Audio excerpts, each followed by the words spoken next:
Hello everyone, welcome to bio N P. और ये जो लेक्चर है ये हमारा है complete course on cell biology. हम सेल बायोलॉजी से रिलेटेड जितने भी टॉपिक्स हैं वो सब इस कोर्स में डिस्कस कर रहे हैं। ये हमारा लेक्चर 14 है जो कि है ग्लाइकोलिपिड्स के बारे में। इससे पहले हम लिपिड्स, प्लाज्मा मेम्ब्रेन, फॉस्फोलिपिड्स, स्फिंजोलिपिड्स, इन सब को डिस्कस कर चुके हैं। और इनकी अगर आपको वीडियो देखनी है तो आपको सारे लिंक डिस्क्रिप्शन में मिल जाएंगे, प्लस आपको यहाँ पर भी लिंक प्रोवाइड किया जाएगा। Right, next. सो ग्लाइकोलिपिड्स क्या होते हैं? ग्लाइकोलिपिड्स में जो ग्लाइको वर्ड है वो शो करता है कार्बोहाइड्रेट चेन। कार्बोहाइड्रेट चेन,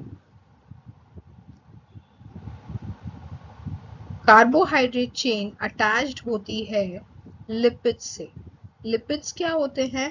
वो होते हैं combination of alcohol plus fatty acid chain.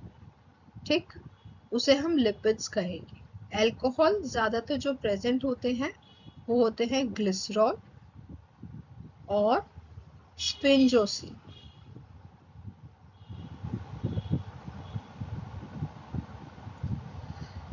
अब जब इसमें कार्बोहाइड्रेट चेन अटैच्ड हो गई है तो ये हमारे कॉम्प्लेक्स लिपिड्स हो जाते हैं, क्योंकि इनका कॉम्प्लेक्स स्ट्रक्चर हो जाता है। कार्बोहाइड्रेट चेन इसमें अटैच्ड होती है। वो किस तरह से अटैच्ड होती है? ग्लाइकोसिडिक बॉन्ड से अटैच्ड होती है। ये आपकी प्लाज्मा मेम्ब्रेन है, ठीक है। और इससे हमारी ये जो चेन जुड़ी हुई है ये हमारी कार्बोहाइड्रेट की चेन है, ठीक है। और ये दोनों के बीच में जो लिंक होगा वो होगा हमारा ग्लाइकोसिडिक बॉन्ड।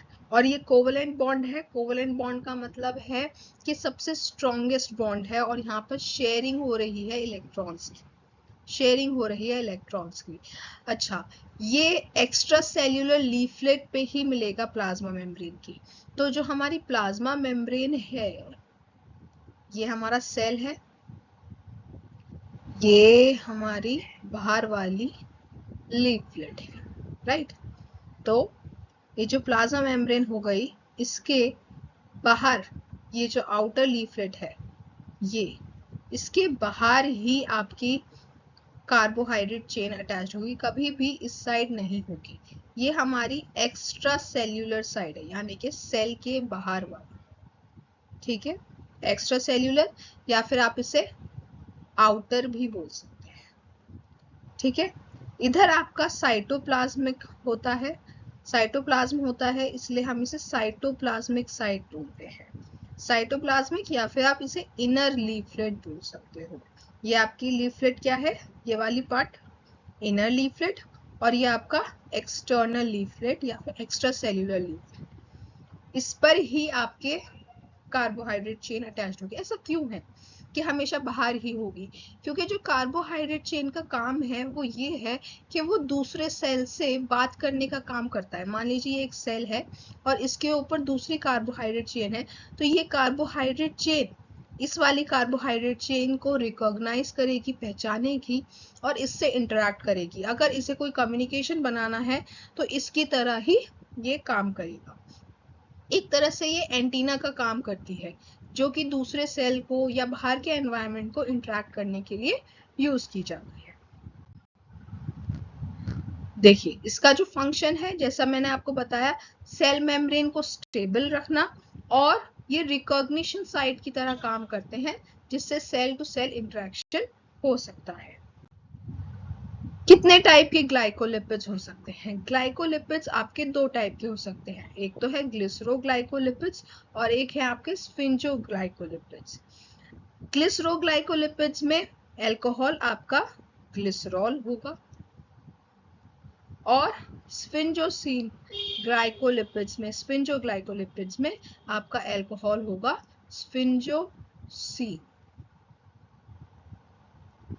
राइट, ग्लिसरोग्लाइकोलिपिड्स में आपने कौन सा क्या कहेंगे, कौन सा आपका कार्बोहाइड्रेट चेन है, उसके बेसिस पे आप गैलेक्टोलिपिड्स बता सकते हो। अगर उसमें सल्फर प्रेजेंट है तो सल्फोलिपिड्स। उसी तरह से हम स्फिंजोग्लाइकोलिपिड्स को भी अलग अलग तरीके से बता सकते हैं, जिसमें आते हैं मेन सेरेब्रोसाइड्स, ग्लोबोसाइड, गैंग्लियोसाइड और सल्फाटाइड्स।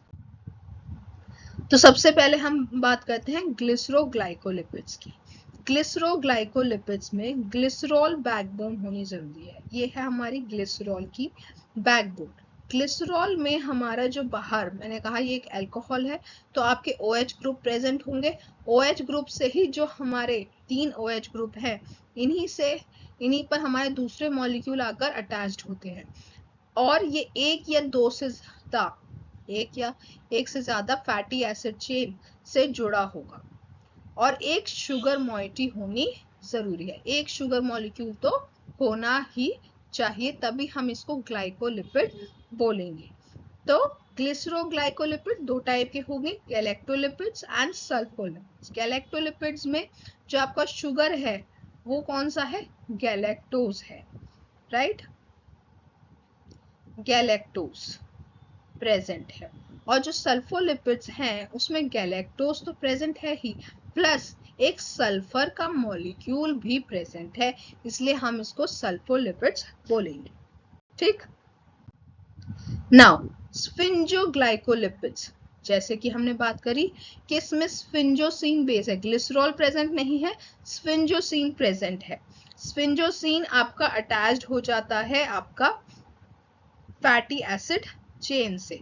जब ये फैटी एसिड चेन से अटैच्ड होता है तो ये कौन से बॉन्ड से अटैच्ड होता है, अमाइड बॉन्ड से। अमाइड बॉन्ड से अटैच्ड होगा और ये कहलाएगा सेरामाइड। अब इस सेरामाइड में जब एक कार्बोहाइड्रेट चेन और अटैच्ड हो जाएगी जो कि ग्लाइकोसिडिक बॉन्ड से अटैच्ड होगी, तो उसे हम कहेंगे स्फिंजोग्लाइकोलिपिड्स। ठीक है, और ये भी हमारे मेम्ब्रेन लिपिड्स होते हैं, सेल रिकॉग्निशन में, सिग्नलिंग में और प्रोटेक्शन में काम आते हैं। ओके, स्फिंजोग्लाइकोलिपिड्स कितने टाइप के होते हैं, जैसे कि अभी हम पीछे वाले चार्ट में देख चुके हैं, सेरेब्रोसाइट्स, ग्लोबोसाइट्स, गैंग्लियोसाइट्स एंड सल्फाटाइड्स। सेरेब्रोसाइट्स भी हम आगे फर्दर डिवाइड कर सकते हैं, गैलेक्टोसेरेब्रोसाइट्स और ग्लूकोसेरेब्रोसाइट्स में। ये क्या क्या होते हैं ये हम आगे देखेंगे। ओके, तो सेरेब्रोसाइड क्या है, ठीक, सेरेब्रोसाइड्स में हमारा सेरामाइड होगा। सेरामाइड क्या है, स्फिंजोसिन, ठीक है, स्फिंजोसिन प्रेजेंट होना चाहिए जो कि एक अल्कोहल है, और आपका फैटी एसिड, तो उसे हम सेरामाइड कहेंगे। अब इसके साथ हम एक सिंगल ग्लूकोज या एक सिंगल शुगर रेजिड्यू, चाहे वो ग्लूकोज हो चाहे वो गैलेक्टोज हो, कोई से भी अगर हम उसमें ज्वाइन कर देते हैं तो वो होती है बीटा, तो वो क्या होती है, हमारी सेरेब्रोसाइड कहलाती है। अब हमने कौन सा मॉलिक्यूल ज्वाइन किया है, अगर हमने ग्लूकोज ज्वाइन किया है तो वो कहलाएगा ग्लूकोज सेरेब्रोसाइड, और अगर हमने गैलेक्टोज ज्वाइन किया इसमें तो ये कहलाएगा गैलेक्टोज सेरेब्रोसाइड। ग्लोबोसाइड्स क्या है, मेन आपका सेरामाइड होगा। सेरामाइड क्या है, स्फिंजोसिन बेस और फैटी एसिड चेन एक दूसरे के साथ जुड़े हुए हैं, उसे हम सेरामाइड कहते हैं। और इसके साथ जुड़ा होता है ओलिगोसेक्राइड।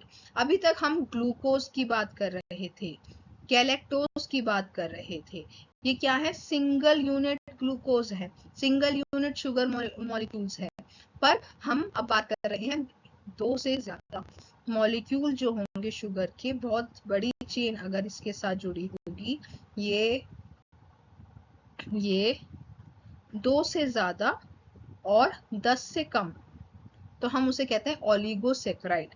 ये एक ग्लूकोज होता है, और जब हम बहुत सारे एक साथ जोड़ देते हैं, अगर 2 होंगे तो वो डाइसेक्राइड होगा, और अगर बहुत सारे होंगे जो कि 10 से कम होने चाहिए तो उसे हम ओलिगोसेक्राइड कहेंगे। तो इसी तरह से आपके क्या, ओलिगोसेक्राइड अगर उसमें अटैच्ड है, किससे, बीटा ग्लाइकोसिडिक बॉन्ड के थ्रू आपके सेरामाइड बॉन्ड से, तो हम उसे कहेंगे ग्लूकोसाइड।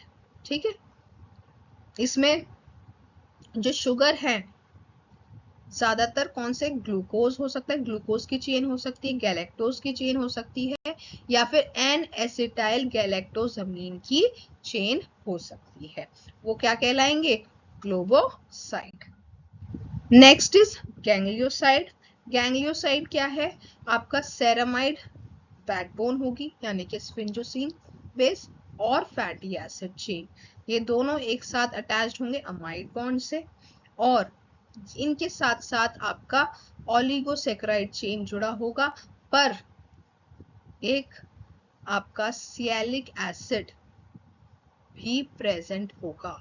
क्या, सियालिक एसिड रेसिड्यू भी प्रेजेंट होगा। ये रहा सियालिक एसिड और ये रहा आपका ओलिगोसेक्राइड। उसके साथ जो हमारा सियालिक एसिड है उसका नाम है N acetyl neuraminic acid. N acetyl neuraminic acid present भी होना चाहिए, तब हम उसे कहेंगे गैंग्लियोसाइड। ठीक है, उसी स्ट्रक्चर में जो हम सिंपल स्ट्रक्चर पढ़ते आ रहे हैं उसी में ही थोड़ा थोड़ा मॉडिफिकेशन होता जा रहा है और एक नए टाइप का स्फिंजोलिपिड बनता जा रहा है, स्फिंजोग्लाइकोलिपिड। ठीक है, सल्फाटाइड, फिर से सल्फाटाइड में स्फिंजोसिन बेस फैटी एसिड चेन दोनों अटैच्ड है अमाइड बॉन्ड से, जिसे हम कहते हैं सेरामाइड। और ये सेरामाइड हमारा किससे अटैच्ड होगा, किसी हमेशा एक शुगर मॉलिक्यूल से, जिसे हम कहेंगे गैलेक्टोज। पर इसके साथ एक सल्फेट ग्रुप भी केमिकली अटैच्ड होगा, किससे, हमारे गैलेक्टोज के साथ सल्फर ग्रुप अटैच्ड होगा, तो इसे हम सल्फाटाइड कहेंगे। ठीक है, so thank you very much. ये आपका लेक्चर कंप्लीट हो गया है अबाउट ग्लाइकोलिपिड्स। ठीक है, अगर आपको इससे रिलेटेड हमारी प्लेलिस्ट देखनी है तो आप उसे देख सकते हैं। अगर आपको ये लेक्चर्स पसंद आया है तो आप इसे लाइक कर सकते हैं, आप अपने दोस्तों के साथ शेयर कर सकते हैं और हमारे चैनल बायो एनवी को सब्सक्राइब कर सकते हैं। Thank you.